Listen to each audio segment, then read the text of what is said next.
Part 5. Sabi nila kapag may pinto na bawal buksan, yun ang unang binubuksan ng mga siraang ulo. Ato, nandun si Gregor. Bit-bit ang susi at baong kaba, tumayo si Gregor sa harap ng Villa Madrigal. Ang bahay, malaki, madilim, at parang may sariling soundtrack ng Jing! Kahit walang hangin. Ang gate, kalawangin parang may ubo. At ang loob, tahimik, sobra. Tipong kahit utot mo baka may echo. Pero tuloy pa rin si Gregor.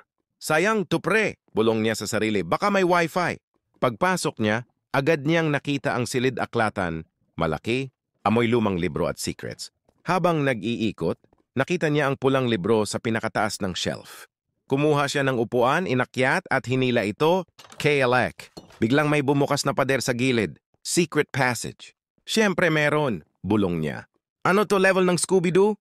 Pumasok siya, madilim, masikip, at sa dulo, isang pinto. Ang pinto na sinabi ni Don Ernesto na bawal buksan. Ang problema, may nakatape na papel sa doorknob. Gregor wag. Pero guess what?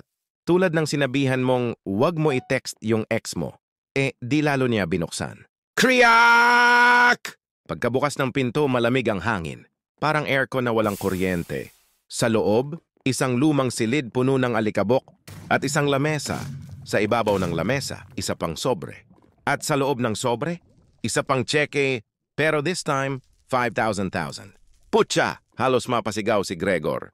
Ano to? Pa-level up ng pa-level up? Pero bago pa siya makalapit, may humawak sa balikat niya. Malamig, walang ingay. At paglingon niya, walang tao.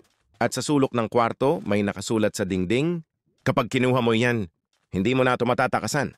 Like and follow para sa Part 6 dahil sa susunod, malalaman natin kung pera nga ba ang reward o buhay ang kapalit.